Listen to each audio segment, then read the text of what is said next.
Hello students, so welcome once again.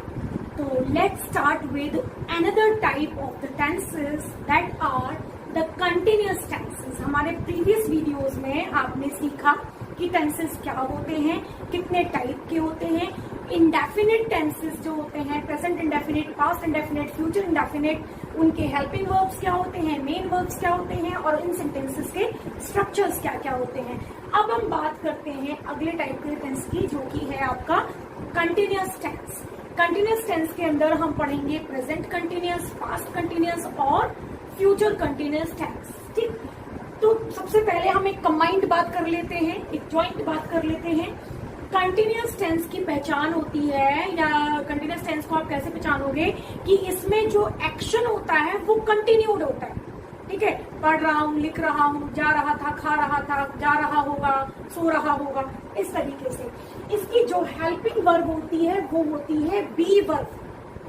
ठीक है, helping verb continuous tense की होती है बी वर्ब, और प्राइमरी वर्ब के हिसाब से बी वर्ब जो है वो 5 होती है. इज, एम, आर, वॉज, वर. ठीक है, और ये जो इज, एम, आर होती है ये प्रेजेंट की होती है, और ये जो वॉज और वर होती है ये होती है पास्ट. ठीक है, इसकी ये तो हो गई आपकी हेल्पिंग वर्ब की बात. यानी आपको क्या यूज करना है, हेल्पिंग वर्ब में तो is, am, are, was, were use करने हैं. प्रेजेंट टेंस में इज, एम, आर, और पास्ट टेंस में आपको वॉज और वर यूज करना है. और मेन वर्ब की अब हम बात करते हैं. मेन वर्ब में क्या यूज करना है, मेन वर्ब में आपको यूज करनी है gerund form of the verb. अब आप कहोगे मैडम ये क्या बला है, ये जीरंड तो हमने कभी सुना ही नहीं. जीरंड जो है फर्स्ट, सेकंड और थर्ड फॉर्म के अलावा एक और फॉर्म होती है वर्ब की, जिसे हम खुद बना सकते हैं. कैसे, वर्ब की फर्स्ट फॉर्म में आईएनजी लगा के, यानी जिसको आप वर्ब की आईएनजी फॉर्म कहते हैं उसी को वर्ब की जीरंड फॉर्म कहते हैं. ठीक, तो ये जीरंड फॉर्म हो गई आपकी. तो यानी कि अब आपको क्या यूज करना है, helping verb B verb use करनी है और वर्ब की जीरंड फॉर्म यूज करनी है. अब हम शुरू करते हैं आपके फर्स्ट टाइप की साथ, यानी कि प्रेजेंट कंटिन्यूअस टेंस के साथ. ठीक है, present continuous tense. Present continuous tense, मैं खाना खा रहा हूँ, मैं आपको टेंसेस पढ़ा रही हूँ, मैं आपको प्रेजेंट कंटिन्यूअस टेंस पढ़ा रही हूँ, मैं आपसे बात कर रही हूँ, मैं आपकी तरफ देख रही हूँ, मैं आपसे लिखने को कह रही हूँ. ठीक है, ये सब क्या है, प्रेजेंट में किसी काम का कंटिन्यू होना, कंटिन्यू रहना, वहां पर प्रेजेंट कंटिन्यूअस टेंस का हम यूज करते हैं. पहचान होती है कि सेंटेंसेस के एंड में रहा है, रही है, रहे हैं वगैरह वगैरह आता है. ठीक है, तो अब ये हो गई बात पहचान की. अब बात करते हैं स्ट्रक्चर की, और स्ट्रक्चर में आपको क्या करना है. सबसे पहले हम सीखेंगे एफर्मेटिव टाइप ऑफ सेंटेंसेस.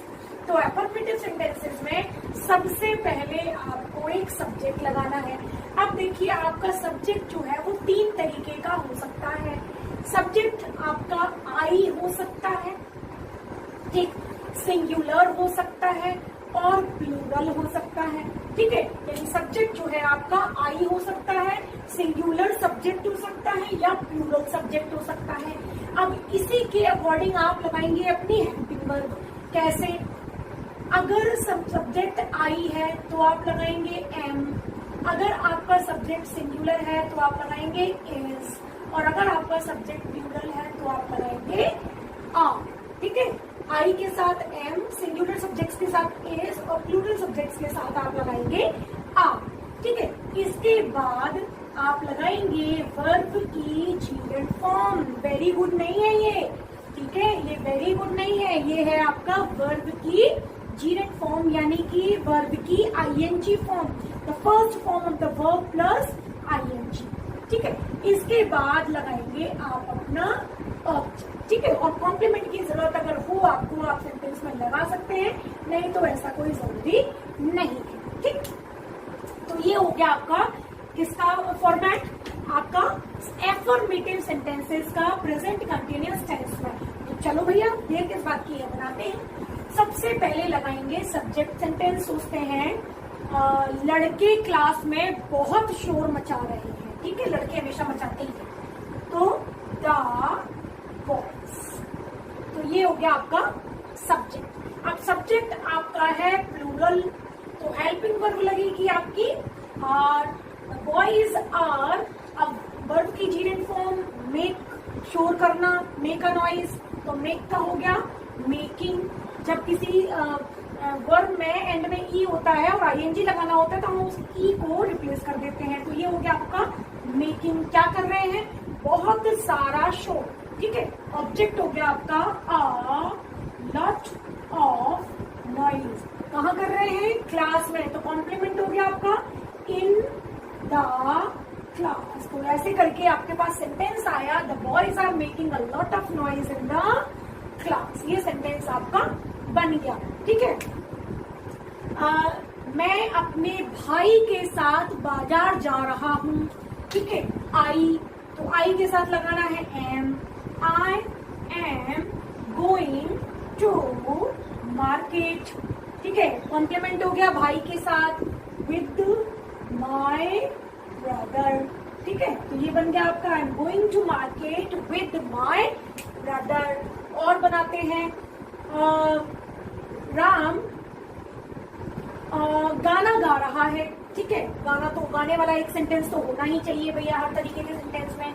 तो राम, अब राम सिंगुलर सब्जेक्ट हो गया, इज सिंगिंग अ सॉन्ग, ठीक है। तो Ram is singing a song, subject, helping verb, main verb और ऑब्जेक्ट, ठीक है। और बना लेते हैं हम, कभी क्या है हमें स्कूल, बच्चे स्कूल जा रहे हैं, ठीक है। The kids are going to school, ठीक है। तो इसमें तो कोई आपको रॉकेट साइंस तो है नहीं, आपको समझ में आ ही गया है। तो ये हो गए आपके कौन से सेंटेंसेस? Affirmative sentences. अब हम बात करते हैं आपके नेगेटिव सेंटेंसेस की, ठीक है। अब मैं यहाँ ये क्लासिफिकेशन इतना डिटेल में बनाने वाली नहीं हूँ, मैं सिर्फ हेल्पिंग वर्ब लिखूंगी बी वर्ब, और आपको क्लियर होना चाहिए। तो सबसे पहले आप लगाएंगे सब्जेक्ट और इसके बाद लगाएंगे बी वर्ब। यहाँ बी वर्ब का मतलब है is, am, are according to the subject. इसके बाद लगाएंगे नॉट और फिर लगाएंगे वर्ब की जीरेंट फॉर्म, फिर ऑब्जेक्ट और फिर कॉम्प्लीमेंट। और मैं फिर से आपको क्लियर कर देती हूँ कि इसे देख के कंफ्यूज होने की जरूरत नहीं है। आपको सिर्फ क्या करना है, जो एफर्मेटिव में आपने सीखा था, आपको हेल्पिंग वर्ब और मेन वर्ब के बीच में नॉट लगाना है और आपका सेंटेंस नेगेटिव हो जाएगा, ठीक है। हेल्पिंग वर्ब बी वर्ब यानी इज, एम, आर के बीच में इज, एम, आर और हेल्पिंग वर्ब की जीरेंट फॉर्म के बीच में आपको नॉट लगाना है, आपका सेंटेंस नेगेटिव हो जाएगा, ठीक है। लड़के क्लास में बहुत शोर नहीं मचा रहे हैं, तो द बॉयज, अब क्या करना है आपको? हेल्पिंग वर्ब और मेन वर्ब। हेल्पिंग वर्ब है आपकी बी वर्ब आर, ठीक है, और ये आपकी मेन वर्ब है, तो आपको यहाँ पर क्या लगाना है? Not. The boys are not making a lot of noise in the class. I am not going to market with my brother. Ram is not singing a song. The kids are not going to school. ठीक है, यानी आपको helping verb और main verb के बीच में not लगाना है और आपका सेंटेंस नेगेटिव बन जाएगा। चलते हैं अगले पड़ाव में, ठीक है। और ये है आपका इंटेरोगेटिव सेंटेंसेस, ठीक है। Interrogative sentences. अब हम बात करते हैं इंटेरोगेटिव सेंटेंसेस की। दो तरीके के इंटेरोगेटिव सेंटेंसेस आपके होते हैं, जैसा कि मैं पहले भी बता चुकी हूँ। एक क्या से स्टार्ट होने वाले और एक वो जिनमें क्वेश्चन वर्ड जो है वो सेंटेंस के बीच में रहता है। क्या तुम खाना खा रहे हो? तुम क्या कर रहे हो? ठीक है, तो जो क्या से स्टार्ट होंगे उसका जो स्ट्रक्चर होगा वो होगा ऐसे। सबसे पहले आपको बी वर्ब बाहर निकाल लेनी है, यानी आपको इज, एम, आर बाहर निकाल लेना है। इसके बाद आप लगाएंगे अपना सब्जेक्ट, इसके बाद लगाएंगे वर्ब की जीरेंट फॉर्म। ध्यान से देखिए, सबसे पहले इज, एम, आर लगा लिया अकॉर्डिंग टू द सब्जेक्ट, फिर सब्जेक्ट लिख लिया, फिर वर्ब की जीरेंट फॉर्म लगा ली, फिर ऑब्जेक्ट हो गया और फिर अगर जरूरत है तो आपका कॉम्प्लीमेंट। ठीक है, अगर ये दूसरे तरीके का सेंटेंस हुआ, यानी अगर ये क्वेश्चन वर्ड वाला सेंटेंस हुआ तो क्या करना है? तो क्या करना है भैया, ये जो आपका बी वर्ब जो है यानी आपका इज एम आर है, उससे जस्ट पहले आप लगाएंगे उस क्वेश्चन वर्ड की इंग्लिश। ठीक है, क्वेश्चन वर्ड लगाया, उसके बाद आपका बी वर्ब आ जाएगा यानी आपका इज एम आर आ जाएगा, फिर आपका सब्जेक्ट आ गया, वर्ब की जीरेंट फॉर्म आ गई, फिर ऑब्जेक्ट आ गया और फिर कॉम्प्लीमेंट आ गया। अब तो मुझे बोलना ही नहीं चाहिए, आंसर आपकी तरफ से आना चाहिए कि आपको ये अब आ गया है, अब आप रट चुके हैं। यहाँ तक आते आते आपको अच्छे से पता है कि सेंटेंस में आगे क्या आएगा। ठीक है, तो आपको क्या करना है, क्वेश्चन वर्ड हो गया, इज एम आर आ गया, सब्जेक्ट आ गया, वर्ब की जीरेंट फॉर्म आ गई, ऑब्जेक्ट आ गया और कॉम्प्लीमेंट। अब हम बनाते हैं सेंटेंसेस। ठीक है, क्या तुम फाइनल एग्जाम्स की प्रिपरेशन कर रहे हो? ठीक है, तो कर रहे हो तुम, यू आर आ गया शुरू में, अब सब्जेक्ट है आपका यू, आर यू, प्रिपेयर करने को आईएनजी फॉर्म आ जाएगी, प्रिपेयरिंग। ठीक है, किसके लिए? For the final exams. ठीक है, तो फॉर द फाइनल एग्जाम्स, तो ये हो गया आपका are you preparing for the final exams. ठीक है, क्या तुम अपनी जान बचाने के लिए भाग रहे हो? ठीक है, are you running to save your life. ठीक है, धोबी नदी पर कपड़े, क्या धोबी नदी पर कपड़े धो रहा है? ठीक है, तो धोबी सिंगुलर हो गया, is the washerman washing clothes at the river? Question mark. क्या मैं तुम्हें टेंसेस पढ़ा रही हूं? ठीक है, so am I teaching you about tenses या टेंसेस? ठीक है, क्या मैं आपको टेंसेस पढ़ा रही हूँ या टेंसेस के बारे में पढ़ा रही हूँ? तो ये हो गए आपके सिंपल इंटेरोगेटिव सेंटेंसेस। अब सपोज करिए ये इंटेरोगेटिव सेंटेंसेस जो है ये डबल इंटेरोगेटिव हो, जैसे कि are you preparing for the final exams, how are you preparing for your final exams, है ना, तुम अपने फाइनल एग्जाम की तैयारी कैसे कर रहे हो। सपोज करो ये होता तो आपको क्या करना होता, सिर्फ आर से पहले इंग्लिश लगानी होती, कैसे कि how are you preparing for the final exams, are you running to save your life, तुम जान बचाने के लिए भाग रहे हो। मैं कहती हूँ आपसे तुम जान बचाने के लिए कहाँ भाग रहे हो, तो हम लगा देंगे कहाँ की English, where are you running to save your life, is the washerman washing clothes at the river, washerman क्या वॉशरमैन जो है वो नदी पर कपड़े क्यों धो रहा है। ठीक है, सपोज करो ऐसे होता तो हम क्या करते हैं, वाई की इंग्लिश, क्यों की इंग्लिश लगा दी, why is the washerman washing clothes at the river.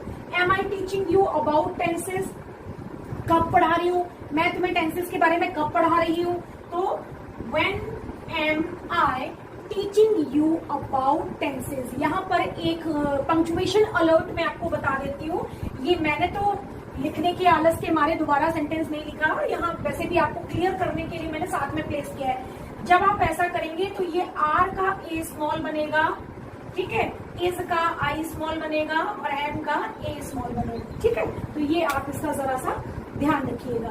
तो ये आपके ओवर हुए कौन से टेंस, प्रेजेंट कंटिन्यूअस टेंस। अब हम करेंगे पास्ट कंटिन्यूअस टेंसेस, जो हम करेंगे वो है हमारे पास्ट कंटिन्यूअस टेंसेस। तो ये बिल्कुल प्रेजेंट कंटिन्यूअस टेंसेस की तरह है, फर्क सिर्फ ये है कि यहाँ जो काम कंटिन्यूड है वो कौन से टेंस में है, वो है पास्ट टेंस में, पहले जो काम है वो कंटिन्यू था। ठीक है, तो सेंटेंसेस में आएगा रहे थे, रहा था, रही थी, लड़कियां नाच रही थी, लड़के गा रहे थे, मैं पढ़ा रहा था, राम दिल्ली जा रहा था, माँ खाना बना रही थी, पिताजी अखबार पढ़ रहे थे। ठीक है, तो इस तरीके से सेंटेंस के एंड में रहे थे, रहा था, रही थी आते हैं। जहां तक हेल्पिंग वर्ब और मेन वर्ब की बात है वो हम बिल्कुल वही रहेंगे जो हम पहले कर चुके हैं। हेल्पिंग वर्ब होगी आपकी बी वर्ब, प्रेजेंट के इज एम आर हम कर चुके हैं। अब हमारे पास बचे हैं वॉज और वर्ब, जो कि हम पास्ट कंटिन्यूअस में यूज करेंगे। मेन वर्ब जो है वो जीरेंट फॉर्म रहेगी, यानी कि वर्ब की आईएनजी फॉर्म, यानी वर्ब की फर्स्ट फॉर्म में आईएनजी ऐड करके हम बनाएंगे। तो ये तो हो गई आपकी बेसिक बातें जो आपको पहले से पता है। अब हम चलते हैं हमारे फर्स्ट टाइप ऑफ सेंटेंसेस की तरफ, जो कि है आपके एफर्मेटिव सेंटेंसेस। तो क्या करना है आपको एफर्मेटिव सेंटेंसेस में? एफर्मेटिव सेंटेंसेस में सबसे पहले आपको लिखना है सब्जेक्ट, जो कि आप हमेशा लिखते चले आ रहे हैं। अब ये सब्जेक्ट जो है वो आपका दो तरीके का हो सकता है, ये सिंगुलर हो सकता है या फिर ये प्लूरल हो सकता है। अगर आपका सब्जेक्ट सिंगुलर है यानी एक वचन है तो आपको क्या करना है, आप लगाएंगे वॉज।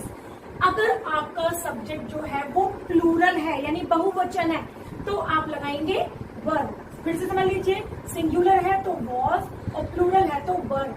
अब जैसे हमने प्रेजेंट कंटिन्यूअस में क्या किया था, आई को अलग निकाला था, अभी आपका आई जो है वो सिंगुलर में इंक्लूड हो जाएगा और आई के साथ आप यूज करेंगे वॉज। ठीक है, तो ये हो गया। इसके बाद आप यूज करेंगे वर्ब की जीरेंट फॉर्म, फिर ऑब्जेक्ट और फिर कॉम्प्लीमेंट। इसमें तो कोई भी चेंज नहीं है, क्योंकि बेसिकली चेंज हम कहाँ कर रहे हैं, हेल्पिंग वर्ब और मेन वर्ब में। तो हेल्पिंग वर्ब हो गई आपकी वॉज या वर्ब, और मेन वर्ब आपकी वर्ब की जीरेंट फॉर्म, जो कि आपके तीनों तरीके के प्रेजेंट, पास्ट और फ्यूचर तीनों तरीके के टेंसेस में चलेगी। अब हम बताते हैं, पिताजी अखबार पढ़ रहे थे, पिताजी सुबह अखबार पढ़ रहे थे। ठीक है, हम मान लीजिए हम ये सेंटेंस हमें बनाना है, तो the father.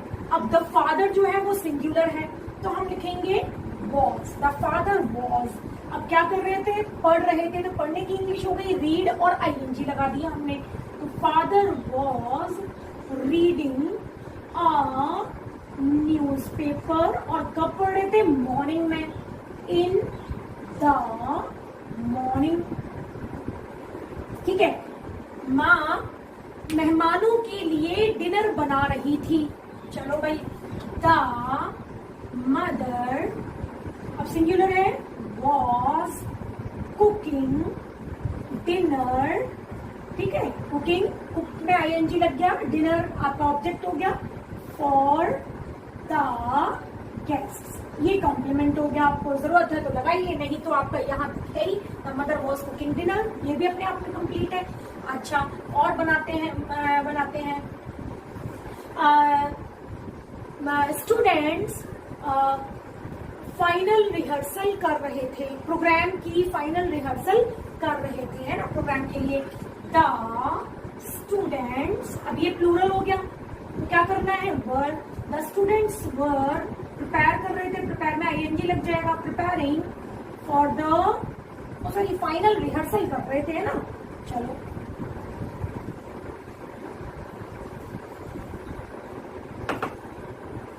doing final rehearsals for the program। ठीक है, तो ये हो गया आपका अगला sentence, the students were doing final rehearsal for the programme. और भी हम बना सकते हैं, चिड़िया पेड़ों पर चहचहा रही हैं। ठीक है, द बर्ड्स थी चहचहा रही थी, the birds were chirping in the tree। ठीक है, तो ये हो गया आपका अगला सेंटेंस। ठीक है, एफर्मेटिव सेंटेंस है ये। तो अब ये हमने बना लिए आपके एफर्मेटिव सेंटेंसेस। अब हम चलते हैं नेक्स्ट टाइप ऑफ सेंटेंस, जो कि होगा आपका नेगेटिव सेंटेंस। अब नेगेटिव सेंटेंस में आपको क्या करना है, कुछ भी नहीं करना है, सिर्फ हेल्पिंग वर्ब और मेन वर्ब के बीच में आपको क्या लगा देना है, नॉट। अब तो आप एक्सपर्ट हो गए हो, आपको पता ही है। तो हेल्पिंग वर्ब थी हमारी बी वर्ब, और फिर से बार बार बताने की जरूरत तो है नहीं है। पास्ट प्रेजेंट में be verb is am are, past में बी वर्ब। ठीक है, तो ये वॉज वर्ब और वर्ब की जीरेंट फॉर्म के बीच में आपको लगाना है आपका नॉट। ठीक है, नॉट लगा दिया आपने, वर्ब की जीरेंट फॉर्म आ गई, उसके बाद ऑब्जेक्ट और कॉम्प्लीमेंट। ठीक है, तो कोई बहुत ज्यादा तो बताने की जरूरत इसमें है नहीं। चलिए, जो आपके सेंटेंस आपके पास अवेलेबल है उन्हीं को हम नेगेटिव बनाते हैं। ठीक, the father was reading a newspaper in the morning. तो क्या करना है आपको आपकी हेल्पिंग वर्ब और मेन वर्ब के बीच में नॉट लगाना है। The father was not reading a newspaper in the morning. और अब आपका सेंटेंस बन गया कि पिताजी सुबह में अखबार नहीं पढ़ रहे थे। The mother was cooking dinner for the guest, फिर से वही करो, हेल्पिंग वर्ब और मेन वर्ब के बीच में लगा दो नॉट, बन गया आपका the mother was not cooking dinner for the guest. तो अब आपका ये बन गया कि माता जी जो है वो खाना नहीं बना रही थी। The students were not doing final rehearsals, were और डूइंग के बीच में लगा दिया not doing final rehearsal for the programme, ये नेगेटिव बन गया। The birds were chirping in the tree, the birds were not chirping in the tree. तो ये बन गए आपके एफर्मेटिव सेंटेंसेस में हेल्पिंग वर्ब और मेन वर्ब के बीच में नॉट लगा देने से यही सेंटेंस आप क्या बन गए आपके नेगेटिव सेंटेंसेस। ठीक है, अब चलते हैं आगे कौन से सेंटेंसेस की तरफ, इंटेरोगेटिव सेंटेंसेस की तरफ। और इंटेरोगेटिव सेंटेंसेस में जो पहले सेंटेंस हम करेंगे वो होंगे पहले टाइप के इंटेरोगेटिव, यानी कि क्या से स्टार्ट होने वाले क्वेश्चंस या सेंटेंसेस।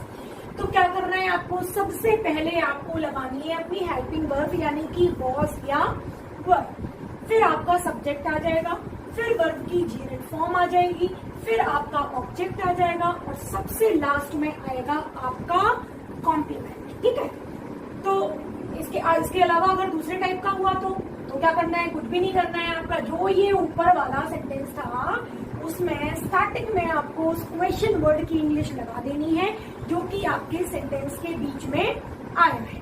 ठीक, तो अब हम करते हैं सेंटेंस बनाते हैं। ठीक है, क्या बच्चा दूध के लिए रो रहा था। ठीक है, तो क्या बच्चा सिंगुलर है तो आप लगाएंगे रो रहा था वॉज। ठीक है, सिंगुलर है तो वॉज, वर्ब हो गया और सब्जेक्ट हो गया आपका द चाइल्ड, तो वॉज द चाइल्ड के अकॉर्डिंग आपने वॉज लगा लिया। अब क्या करना है, वर्ब की जीनेट फॉर्म लगानी है, ये हो गया आपका, ये हो गया। अब आते हैं इस पर, रो रहा था, रोने की इंग्लिश क्राई, और क्राई में क्या लग जाएगा आपका ING, क्राइंग। अब लगा हुआ आपका ऑब्जेक्ट तो है नहीं, किसके लिए रो रहा, कॉम्प्लीमेंट है, किसके लिए, दूध के लिए, फॉर द मिल्क। ठीक है, तो बच्चा जो था वो क्या बच्चा दूध के लिए रो रहा था, तो ये सेंटेंस आपका बन गया was the child crying for the milk. ठीक है, क्या टीचर कल के लिए इंस्ट्रक्शंस दे रहे थे। ठीक है, या कल के एग्जाम के लिए इंस्ट्रक्शंस दे रहे थे।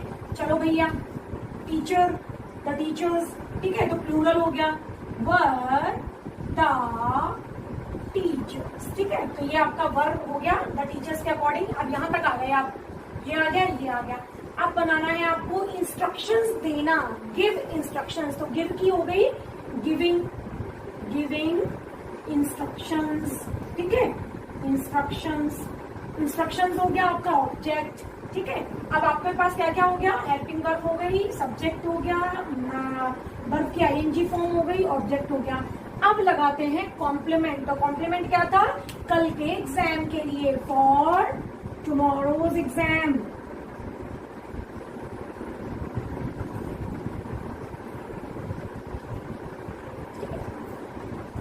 अच्छा, नेक्स्ट बनाते हैं, क्या माली बगीचे से फूल तोड़ रहा था।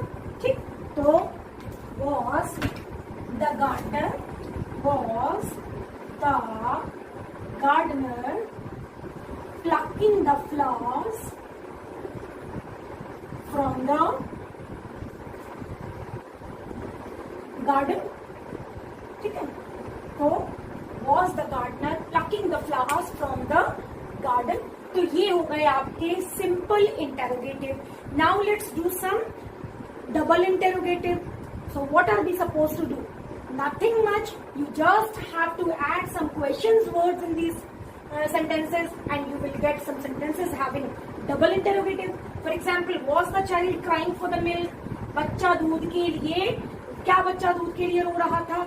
अब मैं कहती हूँ बच्चा दूध के लिए क्यों रो रहा था, तो क्या कर देते हैं, कुछ नहीं, सिर्फ लगाइए क्योंकि English, why was the child crying for the milk। were the teachers giving instructions for tomorrow's exam, कब दे रहे थे, कल के एग्जाम के लिए टीचर्स इंस्ट्रक्शंस कब दे रहे थे। चलो भैया कल की इंग्लिश लगा लेते हैं। when were the teachers giving instructions for tomorrow's exam, ये हो गया। was the gardener plucking the flowers from the garden, garden से क्या माली गार्डन से फूल तोड़ रहा था, हम पूछ लेते हैं कि कैसे तोड़ रहा था, है ना। तो क्या लगाना है, सिर्फ कैसे की अंग्रेजी लगा देनी है। How was the gardener plucking flowers from the garden, ठीक है। तो क्या करना है आपको, सिर्फ क्वेश्चन वर्ड ऐड करना है और यही आपके सेंटेंसेस जो सिंपल इंटेरोगेटिव सेंटेंसेस है they can be converted into double interrogative sentences, ठीक है। Let's take an example for who also, ठीक है। Who was calling you yesterday, ठीक है। तो देख रहे हो क्या करना है आपको, हु आपका सब्जेक्ट प्लस क्वेश्चन वर्ड हो गया। अब हु हमेशा सिंगुलर ही माना जाता है तो वॉज लगा दिया, वर्ब की आईएनजी फॉर्म हो गई, ऑब्जेक्ट हो गया, कॉम्प्लीमेंट हो गया। So who was calling you yesterday. तो बिल्कुल डिफिकल्ट नहीं है, देखो कितनी जल्दी से आपको समझ में आ गया। आप तो वैसे इंटेलिजेंट हैं, तुरंत समझ में आ जाता है आपको। तो ये हो गया आपका पास्ट कंटिन्यूअस टेंस। अब हम करेंगे फ्यूचर कंटिन्यूअस। अब हम चलते हैं अपने अगले टेंस की तरफ जो कि है आपका फ्यूचर कंटिन्यूअस टेंस। और जैसा कि नाम से ही क्लियर है कि यहाँ जो एक्शन है वो कंटिन्यूड तो होगा, लेकिन वो कंटिन्यूड होगा किस टेंस में, फ्यूचर में, ठीक है। फ्यूचर कंटिन्यूअस टेंस अब हम करेंगे। तो पहचान होगी इस सेंटेंस की, वो खाना खा रहा होगा, लड़के नाच रहे होंगे, लड़कियां गा रही होंगी, बच्चे शोर मचा रहे होंगे, खिलौने वाला खिलौने बेच रहा होगा, मैं आपको टेंसेस पढ़ा रही होंगी। इस टाइप से कोई भी जो क्या कहते हैं एंड में काम कंटिन्यू भी होगा, कंटिन्यू के लिए रहा होगा और बाद में होगा आ जाएगा, ठीक है। तो इसके बाद हम बात करते हैं आपके हेल्पिंग वर्ब्स की। हेल्पिंग वर्ब फ्यूचर टेंस के होते हैं विल और शैल। अब विल और शैल तो आप फ्यूचर टेंस के होते हैं, लेकिन आपको करना क्या है, फ्यूचर कंटिन्यूअस टेंस। तो अब हम क्या करेंगे, अब करेंगे हम ये कि विल और शैल में वो बी वर्ब ऐड कर देंगे, वो बी वर्ब जो कि हम प्रेजेंट कंटिन्यूअस टेंस और पास्ट कंटिन्यूअस टेंस में यूज कर रहे थे। प्रेजेंट कंटिन्यूअस में is, am, are, past continuous में वॉज और वर। अब यहाँ पर हम क्या करेंगे, यहाँ हम लिखेंगे विल बी या फिर शैल बी, ठीक है। बी लगाने से कंटिन्यूअस टेंस बन गया, ठीक, विल बी या शैल बी। बाकी रही मेन वर्ब की बात, तो वो तो आपको पता ही है कौन सी फॉर्म यूज करनी है आपको। Yes correct, you are, verb की जीरेंट फॉर्म आपको यूज करनी है, ठीक है। तो अब आप देखें स्ट्रक्चर जरा एफर्मेटिव सेंटेंसेस का। अगर सेंटेंस एफर्मेटिव है तो आप बनाएंगे, सबसे पहले लिखेंगे सब्जेक्ट, सब्जेक्ट के बाद आप लगाएंगे सब्जेक्ट के अकॉर्डिंग विल बी या shall be. Let me remind you that will is acceptable now with almost all types of subjects, otherwise you can use shall be with I and we, ठीक है। तो चाहे तो आप आई we shall के साथ आई we के साथ शैल यूज कर सकते हैं, अदरवाइज आप चाहे तो सबके साथ ही विल भी चलेगा। वर्ब की जीरेंट फॉर्म लगा लेंगे, ऑब्जेक्ट लगा लेंगे और कॉम्प्लीमेंट लगा लेंगे। फॉर एग्जाम्पल हम सेंटेंस बनाते हैं कि लड़के क्लास में शोर मचा रहे होंगे, ठीक है। द बॉयज, ठीक है। तो बॉयज हमारे हैं, कैसे भी हो हमें तो विल बी यूज करना है। So the boys will B, ये हो गया, ये हो गया। आ जाओ इस पे, मेकिंग, ठीक है, शोर मचाने की, making. Object a noise, complement in the class. तो सेंटेंस बन गया आपका, the boys will be making a noise in the class, ठीक है। हम बहुत ध्यान से अपना पाठ याद कर रहे होंगे, ठीक है। तो वी, ठीक है। अब वी है, हमने लगाया शैल, वी शैल बी, याद करना, लर्न करना, learning, we shall be learning our lesson, ठीक है। ये हो गया आपका ऑब्जेक्ट, वी हो गया सब्जेक्ट, शैल बी लगा लिया, लर्निंग वर्ब की जीरेंट फॉर्म हो गई, अवर लेसन हो गया आपका ऑब्जेक्ट, ठीक है। We shall be learning our lesson attentively या फिर केयरफुली, ठीक है। कोई भी आपका कॉम्प्लीमेंट लग सकता है, ठीक। तो ये बन गया आपका we shall be learning our lesson carefully. और बनाते हैं लड़का बलून बेच रहा होगा, ठीक है, द बॉय कलरफुल बलून बेच रहा होगा, the boys will be selling colourful balloons, ठीक है। चलिए, ये हो गए आपके एफर्मेटिव सेंटेंसेस। ऐसे चाहे आप इस स्ट्रक्चर को, अपने इंफॉर्मेशन को या अपने वोकैब को आप इसमें यूज करके आप सैकड़ों सेंटेंस जो है वो अपनी जरूरत के हिसाब से बना सकते हैं। अब हम चलते हैं अगले टाइप ऑफ सेंटेंसेस की तरफ, जो कि होंगे आपके नेगेटिव सेंटेंसेस। अब ये नेगेटिव सेंटेंसेस में आपको क्या करना है, सबसे पहले सब्जेक्ट लगाना है, ठीक, या चलो छोड़ो, अब तो आप कहोगे कि मैडम फिर डिटेल में बताने लगी। अब तो आपको पता ही है ना कि क्या करना है। क्या करना है, हेल्पिंग वर्ब और मेन वर्ब के बीच में आपको नॉट लगाना है।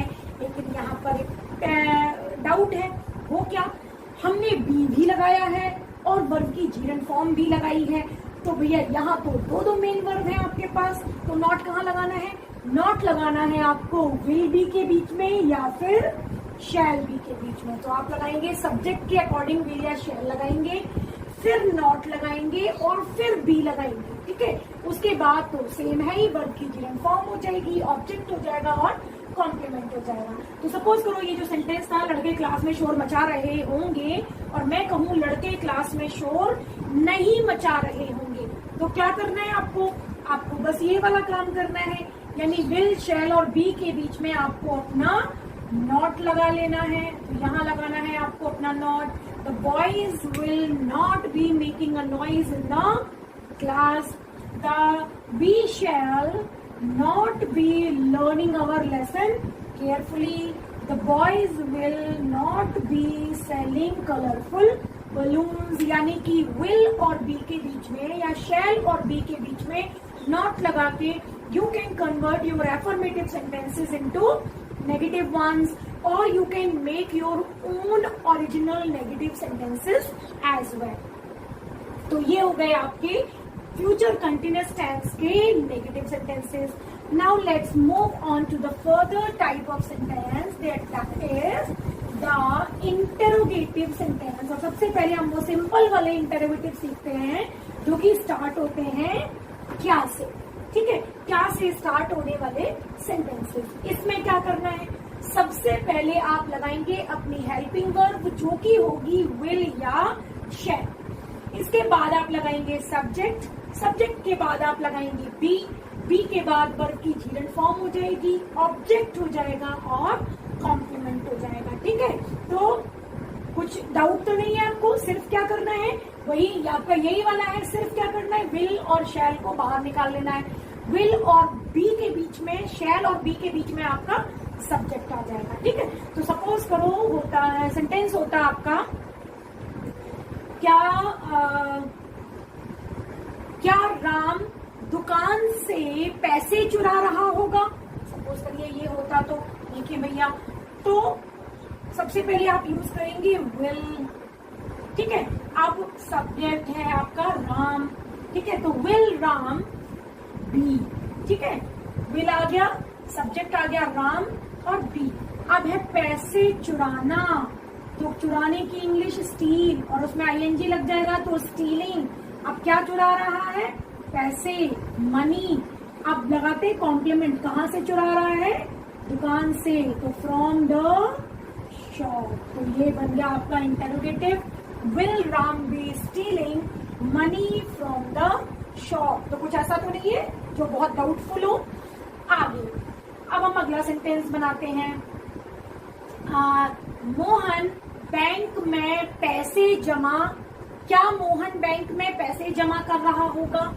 तो चलो भैया मोहन से पैसे जमा कराते हैं। तो सबसे पहले लगाया हमने विल, फिर सब्जेक्ट हमारा मोहन हो गया, बी लगा लिया, डिपॉजिट करना, डिपॉजिटिंग, आईएनजी लग जाएगा, है ना, डिपॉजिटिंग मनी, ठीक है, कहाँ पे, इन द बैंक। तो ये हो गया आपका will Mohan be depositing money in the bank, ठीक है। टीचर क्लास में बच्चों, क्या टीचर क्लास में बच्चों को डांट रहा होगा, ठीक है। तो will the teacher be, ठीक है, will आ गया आपका और बी के बीच में आपने सब्जेक्ट लगा दिया. will the teacher be scolding the students in the class. तो ये बन गया आपका अगला इंटेरोगेटिव. चलो भाई, सिंपल इंटेरोगेटिव तो आ गए आपको बनाने. अब आपको क्या करना है, डबल इंटेरोगेटिव बनाना है. तो is there a problem? Not at all, क्योंकि आपको तो पता है कि क्या करना है. You just have to put a question word according to your need that you need in the middle of the sentence. You just have to put that the English translation of that word in the starting of this sentence only. तो suppose करो आपका sentence होता, will Ram be stealing money from the shop? क्या राम दुकान से पैसे चुरा रहा होगा? और suppose करो कि ये होता, क्यों चुरा रहा होगा? राम दुकान से पैसे क्यों चुरा रहा होगा? तो भैया हम क्या करेंगे, सिर्फ क्योंकि इंग्लिश लगा देंगे. और क्योंकि इंग्लिश होती है why. Will Mohan be depositing money in the bank? क्या मोहन बैंक में पैसे कब जमा कर रहा होगा? चलो भैया, कब की अंग्रेजी लगा लेते हैं. तो फिर when will Mohan be depositing money in the bank, ठीक है. will the teacher be scolding the students in the class?